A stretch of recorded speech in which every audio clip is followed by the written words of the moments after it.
Assalamualaikum warahmatullahi wabarakatuh. Perkenalkan, nama saya Farhana Razantia Hafila dengan NPM 1301101190189. Pada kali ini saya akan melakukan pemeriksaan fisik kelenjar tiroid. Hmm. Selamat pagi Pak, perkenalkan nama saya Dr. Fahra. Ya. Saya mahasiswa Fakultas Kedokteran Universitas Pajajaran. Hmm. Bapak namanya siapa ya Pak? Nama saya Ovi. Oh, Bapak Ovi. Umurnya berapa ya Pak? Umur saya 24 tahun. Bapak tinggal di mana? Tinggal di Cilandak, Jakarta. Kalau boleh tahu Bapak masih bekerja atau tidak? Masih bekerja. Oh, baik. Maaf Bapak sudah menikah atau belum? Belum. Baik. Jadi Bapak apa yang Bapak rasakan saat ini sampai datang ke klinik saya? Saya merasa jantung saya berdebar-debar sih dok. Oh, itu sejak kapan ya Pak jantungnya berdebar-debar? Kurang lebih 1 bulan terakhir ini. Keluhan berdebar ini timbulnya mendadak atau saat ada aktivitas yang menyebabkan keluhan ini? Keluhannya timbul tiba-tiba dan tidak dipengaruhi aktivitas. Kadang timbul saat istirahat. Bapak apa ada keluhan lain yang dirasakan selain berdebar-debar? Saya juga merasakan soal kegerahan. Saya jadi lebih enak bila berada di kamar yang ber-AC. Oh, jadi Bapak lebih senang di ruangan yang lebih dingin ya Pak daripada yang panas? Iya. Oke. Bapak tangannya selalu berkeringat nggak Pak? Ya dok, tangan saya sering basah dan kadang-kadang di tempat dingin pun nggak mau berkeringat. Oh, Bapak ada keluhan lain selain yang tadi disebutkan? Bapak merasa ada benjolan di leher? Ya dok, sejak 3 bulan yang lalu saya merasakan ada benjolan di leher yang makin lama makin besar. Mula-mula benjolannya sebesar apa Pak? Mula-mula sebesar telur ayam. Terus sekarang ya Jadi gede ya Pak? segini dok. Wah, jadi Gede. gede ya Pak. Iya. Selain di leher, ada bagian tubuh lain yang Bapak rasakan ada perubahan? Ada dok. Kata teman-teman saya mata saya makin lama tampak lebih melotot dok. Oh, selain itu Bapak merasakan keluhan yang lain? Apakah emosi Bapak agak terganggu akhir-akhir ini? Atau Bapak jadi lebih mudah tersinggung? Ya betul sekali dok. Saya menjadi gampang marah dan cepat tersinggung. Apa itu berhubungan dengan penyakit saya dok? Iya, ada hubungannya. Kemudian, apakah Bapak menjadi susah tidur akhir-akhir ini? Iya, saya menjadi susah lebih tidur. Bahkan sudah 2 hari ini saya tidak bisa tidur mungkin karena berdebar-debar ya dok. Iya, bisa jadi. Kemudian, bagaimana dengan buang air Bapak? Lancar atau enggak? Sudah 2 minggu ini saya diare dok. Wah, berapa kali sehari tuh buang air besarnya? Wah, hampir 5 kali sehari dok sampai lemas saya. Kalau nafsu makan Bapak gimana? Nafsu makan saya sangat baik dok. Bahkan teman-teman saya bilang kalau saya makan lebih banyak daripada biasanya. Kalau berat badan Bapak apakah naik juga? Ya, itu aneh dok. Berat badan saya kok turun ya? Di keluarga Bapak ada yang menderita sakit kelenjar gondok atau yang seperti Bapak keluhkan saat ini? Seperti itu tidak ada dok. Baik, kalau itu saya akan melakukan pemeriksaan pada Bapak. Nah, pemeriksaan ini akan terasa sedikit tidak nyaman, tetapi saya akan melakukannya seprofesional mungkin. Apakah Bapak bersedia? Oke. Selanjutnya, saya akan melakukan pemeriksaan fisik pada pasien. Yang pertama, saya akan memeriksa tingkat kesadaran, kemudian tekanan darah, denyut nadi, kemudian pernafasan, lalu suhu tubuh, kemudian tinggi badan dan berat badan, sehingga dapat BMI. Untuk step yang ini di skip aja, ceritanya sudah ada hasilnya. Lalu yang kedua, saya akan memeriksa muka dan wajah dari pasien. Pemeriksaan muka dan wajah pasien ini untuk melihat apakah ada retraksi dari kelopak matanya, apakah ada periorbital edema, ada exophthalmos, ada puffy face atau suara serak, dan atau suara yang parau. Jadi pertama saya akan melakukan pemeriksaan pada mata pasien. Baiklah, saya akan melakukan pemeriksaan mata pada Bapak. Nah, Bapak hanya perlu mengikuti jari tangan saya, hanya matanya saja ya Pak. Baik. Lihat sini Pak.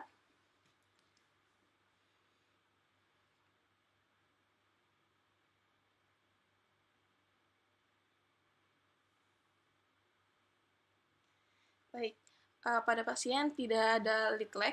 Bapak bisa melihat satu titik di dinding belakang saya. Pada pasien tidak ada lid retraction. Lalu selanjutnya saya akan melihat apakah pada pasiennya terdapat exophthalmos. Saya akan memeriksanya dari samping dan dari atas pasien.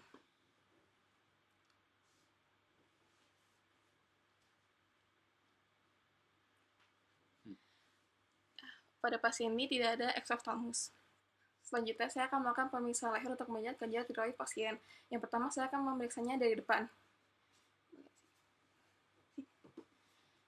Untuk pemeriksaan kerja tiroidnya, kita dimulai melihat dari jakun pasien, di mana di situ terletak letak dari thyroid cartilage. Kemudian untuk turun ke bawah, itu merupakan cricoid cartilage, lalu turun lagi, di situ ada isthmus. Kemudian, kita akan menekan bagian antara trakea dan SCM, sternocleidomastoid muscle-nya dikit untuk merasakan kelenjar tiroidnya. Kemudian, saya akan meminta pasiennya untuk minum air putih. Silakan Pak minumnya. Tapi telannya tunggu aba dari saya, Pak. Baik, silakan telan, Pak. Baik, ketika pasien menelan akan terlihat pergerakan dari kelenjar tiroidnya, dan di sini terlihat tidak ada abnormalitas dari kelenjar tiroid pasien. Selanjutnya untuk pemeriksaan kelenjar tiroid dari belakang. Jadi saya akan meletakkan 3 jari saya. Untuk jari pertama ini pada thyroid cartilage-nya, itu pada jakunnya, lalu jari kedua pada cricoid cartilage, dan yang ketiga ini pada isthmus. Kemudian pasiennya akan fleksi sedikit ke bawah untuk merasakan otot sternocleidomastoidnya. Bapak boleh duduk dikit, Pak. Kemudian saya akan meminta pasiennya untuk minum kembali. Bapak boleh minum, tapi menelannya tunggu aba dari saya, Pak. Baik, telan, Pak. Setelah pasiennya menelan, tidak ada abnormalitas pada tiroid. Kemudian saya akan mendorong tiroid ini menggunakan tangan saya ke kiri untuk memfiksasikannya, dan saya akan mencari margin dari tiroid ini. Ini pemeriksaan ini dilakukan untuk mengecek apakah ada benjolan pada pasien. Dan ini berlaku untuk sebaliknya, yaitu menekan tangan kiri memfiksasinya ke kanan dan mengecek lobus bagian kanan. Baik, tidak ada benjolan pada pasien. Selanjutnya, saya akan mengecek apakah ada vascular bruit pada pasien ini. Dan vascular bruit ini dicek untuk mengetahui apakah ada pembuluh darah baru atau ada pembesaran dari kelenjar tiroid ini. Saya akan melakukan pemeriksaannya menggunakan stetoskop bagian bel. Stetoskop ini akan diletakkan pada lateral dari kelenjar tiroid.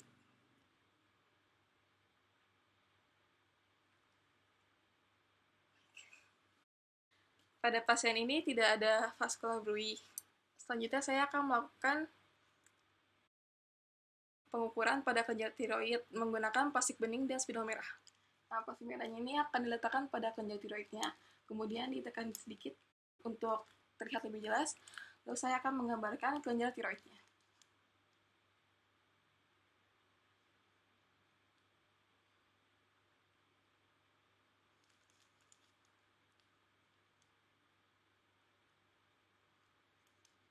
Setelah dilakukan penggambaran, kemudian saya akan mengukurnya dengan penggaris panjang. Nah, untuk pengukurannya, panjang normalnya adalah 2,5 sampai 4 cm, dan untuk lebarnya adalah 1,5 sampai 2 cm, sedangkan untuk tingginya normalnya adalah 1 sampai 1,5 cm. Lalu untuk pemeriksaan selanjutnya, saya akan memeriksa kondisi dari jantung dan paru-paru pasien. Yang pertama, saya akan memeriksa kondisi jantungnya, yaitu dengan mengecek denyut nadi dari pasien. Bapak boleh minta tangan ini, Pak? Saya akan menaruh jari saya di arteri radialis dan mengecek denyut nadinya selama 60 detik atau 1 menit. Untuk pasien ini tidak ada abnormalitas, tapi apabila karena di pasien ini dia memiliki jantung yang berdebar, oleh karena itu dia terdapat takikardia, di mana denyut nadinya itu lebih dari 100, karena denyut nadi yang normal adalah 60-100 beat per menit. Kemudian untuk selanjutnya adalah pemeriksaan paru-paru, yaitu saya dengan melakukan pemeriksaan respiratory rate untuk mengetahui apakah pasien ini memiliki pernafasan yang lambat atau nafas yang pendek. Selanjutnya saya akan melakukan pemeriksaan abdomen pada pasien untuk mengecek pergerakan dari abdomen pasien, apakah dia cepat atau lambat untuk gerakan peristaltiknya. Lalu selanjutnya saya akan melakukan pemeriksaan ekstremitas dengan menggunakan kertas. Bapak tangannya boleh seperti ini, Pak.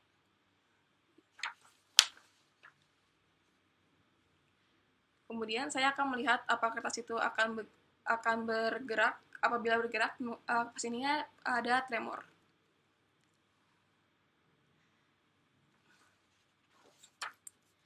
Baik, Bapak boleh gini, Pak. Nah, kemudian saya akan melakukan pemeriksaan di pada telapak tangannya dan melihat apakah tangannya basah atau kering untuk menunjukkan peningkatan dari keringat. Lalu saya akan memegang tangan pasien untuk melihat apakah tangan pasien ini, kulit pasien ini hangat. Baik. Selanjutnya saya akan melakukan pemeriksaan neuromuskular, di mana pemeriksaan ini seharusnya menggunakan polyreflex. Tetapi pada kali ini saya akan menggunakan speedo saja untuk melihat refleks dari pasien apakah slow atau hyper. Boleh seperti ini Pak tangannya. Selanjutnya saya akan melakukan pemeriksaan muskuloskeletal, di mana kalau ada kelainan dari tiroid akan berpengaruh ke muskuloskeletal sistemnya. Bapak boleh tangannya seperti ini Pak, lalu Bapak berdiri. Nah. Baik, terima kasih. Boleh duduk lagi Pak. Pada pasien ini tidak ada gangguan dari muskuloskeletal, tetapi apabila dia terdapat gangguan dari tiroid, dia akan lebih susah berdiri. Mungkin ada tremor atau lemas karena ada pelemahan dari ototnya. Bapak, untuk pemeriksaan fisik kali ini sudah selesai. Nanti saya akan memperlihatkan hasilnya. Terima kasih Bapak. Sekian pemeriksaan fisik untuk kelenjar tiroid saya. Wassalamualaikum warahmatullahi wabarakatuh.